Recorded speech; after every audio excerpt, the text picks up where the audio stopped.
नमस्कार। आज हम बात करने वाले हैं इंडिया में ही नहीं पूरे दुनिया में होने वाली प्रॉब्लम हीमोग्लोबिन पे, जो सिर्फ औरतों में नहीं पुरुषों में भी बहुत ही कम मात्रा में कई बार पाया जाता है। आज हम बात करने वाले हैं 5 चमत्कारी चीज़ों पे जो आपको आसानी से आपके किचन में मिल सकती हैं और बहुत ही फ़ायदेमंद हैं और सस्ती भी हैं। आज हम इन्हें कुछ जूसेस दे रहे हैं, जो एक चुकंदर का जूस है। आप बैठिए, इस पीढ़ी पे बैठे, आप इधर बैठे।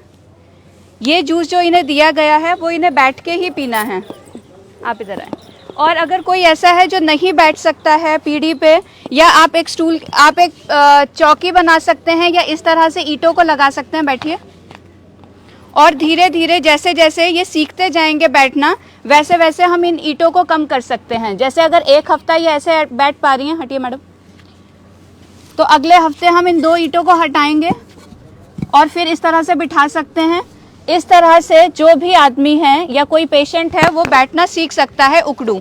अगर आप इस जूस को उकड़ू बैठ के पीते हैं तो आपको और फ़ायदा होगा। ये सिर्फ महिलाएं नहीं, पुरुष भी इसका सेवन कर सकते हैं। अब हम बात करने वाले हैं 5 ऐसी चीज़ों पे जो आपकी किचन में आसानी से मिल सकती हैं और आप उससे अपना एचपी आसानी से बढ़ा सकते हैं। चुकंदर, इसका अगर आप जूस बनाते हैं, जिसे हम रेड जूस की बात करते हैं, हम आज हिम्स लखनऊ में हैं और हम इस चीज़ की यहाँ ट्रेनिंग बहुत अच्छे से देते हैं। कुछ हमारे सेंटर्स और भी हैं, जैसे चंडीगढ़ है, ज़ीरकपुर है, थाने हैं, लुधियाना है, भागलपुर है, और कुछ हमारे हॉस्पिटल्स हैं, डेराबस्सी, गुड़गांव, लखनऊ, जोधपुर, नई मुंबई, दिल्ली, मेरठ, कोटा, जयपुर और अमृतसर। आज हम हिम्स लखनऊ में हैं और वहाँ हम बताने वाले हैं कि टमाटर के साथ आप अपना एचबी कैसे बढ़ा सकते हैं। आप 4 से 5 टमाटर लेंगे, जिस तरह से हमने यहाँ लिए हैं। टमाटर को आप ऊपर से काटेंगे, इस तरह से ऊपर से काटना है और नीचे से उसे नहीं काटना है। फिर आप पानी लेंगे और पानी में उसे इस तरह से डाल देंगे। ये हमारे 4 टमाटर पहले यहीं डले हुए हैं। इस तरह से डाल देंगे। पानी हमें इतना ही लेना है कि जिसमें आपका जो टमाटर है वो डूब सके, और इसे बिल्कुल धीमी आंच पे 20 से 25 मिनट के लिए हम पकने के लिए रख देंगे। जब तक हमारा ये जूस बन रहा है, मैं तब तक आपको और चीज़ें दिखाती हूँ। जैसे हमारा खजूर है। खजूर, यदि अगर आप 2 खजूर सुबह 2 खजूर शाम को रोज़ लेते हैं, तो जो हमारी माहवारी में होने वाली एचपी की प्रॉब्लम है, या जो हमारी प्रेगनेंसी के समय जब बच्चा होने वाला होता है, कई बार एचबी जो होता है हमारा बहुत कम होने लगता है, उसमें हम इसे इस्तेमाल कर सकते हैं। ये हमारा कड़ी पत्ता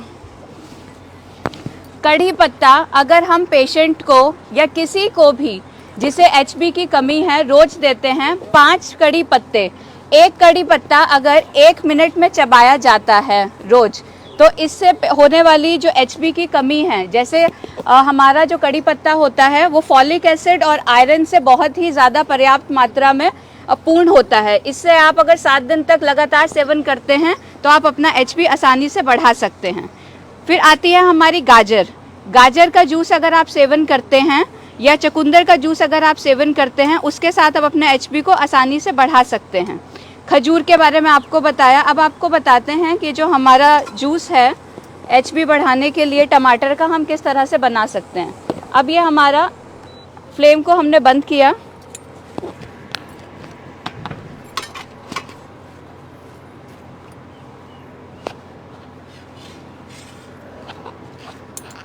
इस तरह से हम अपने टमाटर को निकालेंगे और इस कपड़े में डाल देंगे।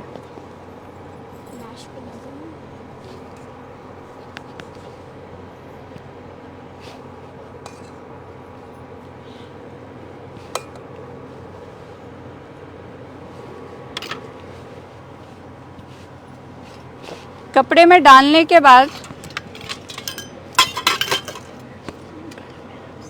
आपको इसे इस तरह से छानना है। अभी ये गर्म है, जब थोड़ा ठंडा हो जाए तब हम इसे बना सकते हैं, और ये प्रॉपरली मैश होके लगभग इतना बन जाएगा।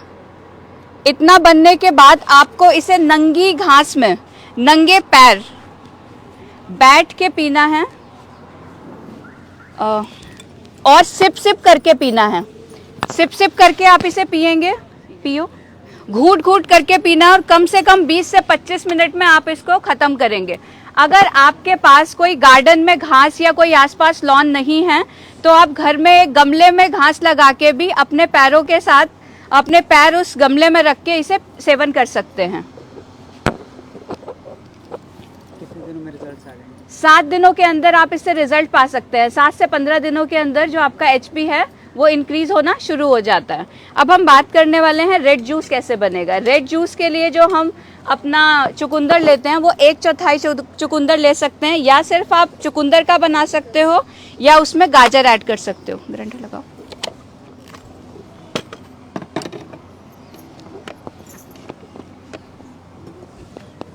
ये कुछ चुकंदर हम इसमें डाल रहे हैं।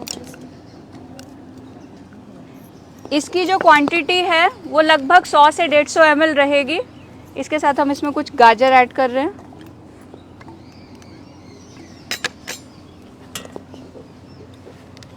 पहले हम हल्का सा इसे ग्राइंड करेंगे।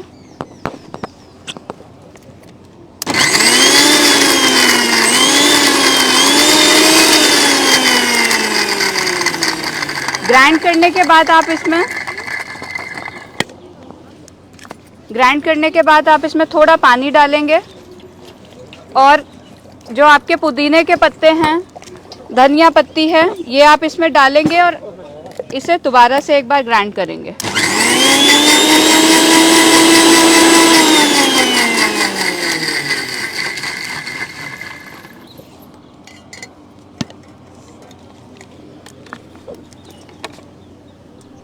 इस तरह से आपका जो रेड जूस है वो तैयार हो गया है। आप इसे किडनी के पेशेंट्स को भी दे सकते हो। किडनी के पेशेंट्स में बहुत सारे ऐसे पेशेंट्स होते हैं जिनके अंदर HB की मात्रा जो है वो कम होना शुरू हो जाती है। अगर पेशेंट का पोटेशियम ठीक है तो आप उसे अच्छी मात्रा में इसे 100 से 150 ml दे सकते हैं। ये इसमें हम काला नमक डाल रहे हैं। और अगर पेशेंट का पोटेशियम बढ़ा हुआ है तो आप इसकी क्वांटिटी कम कर सकते हो। 20 से 50 ml आप उस किडनी के पेशेंट को भी इसे सेवन करने के लिए दे सकते हो। अब हम बात करने वाले हैं ऐसी समस्या पे, PCOD, PCOS, कुछ ऐसी दिक्कतें महिलाओं में आती हैं जो उनकी जो प्रेगनेंसी है उसमें दिक्कतें करती हैं, इनफर्टिलिटी करती हैं। तो हम आज 4 सीड्स पे बात करने वाले हैं। हमारे पंपकिन सीड्स, हमारे फ्लेक्स सीड्स, हमारे वाइट सेसमे यानी हमारे सफ़ेद तिल और हमारे सूरजमुखी के बीज। अगर आप ये 15 दिन लेते हैं, शुरू के 15 दिन जब आपकी माहवारी शुरू होती है, 1 चम्मच हमारे पंपकिन सीड्स और 1 चम्मच हमारे फ्लेक्स सीड्स अगर आप लेते हो और इसमें कुछ पानी ऐड करते हो, रात भर इसे आप रखते हो और सुबह के समय सेवन करते हो, 15 दिन अगर आप इसका सेवन करते हो तो जो आपके एग बनते हैं, जो आपका अंडा बनता है, उसकी जो क्वालिटी होती है वो इंक्रीज करती है। आपके हार्मोन्स बैलेंस होने लग जाते हैं। और अगर आपको कोई इस तरह की कोई PCOD या PCOS की प्रॉब्लम है तो वो कभी डेवलप नहीं होगी, और अगर है तो वो ख़त्म होना शुरू हो जाती है। इसी तरह से अगले 15 दिन आप जो हमारे ये हमारे सनफ्लावर सीड्स हैं और वाइट सेसमे सीड्स लेते हो, ये 15-15 दिन की साइकिल आपको फॉलो करनी होती है। और इन सीड्स को आप अपने सैलेड के साथ या खाली भी सेवन कर सकते हो। धन्यवाद। मैं डॉक्टर यामिनी, हिम्स लखनऊ से।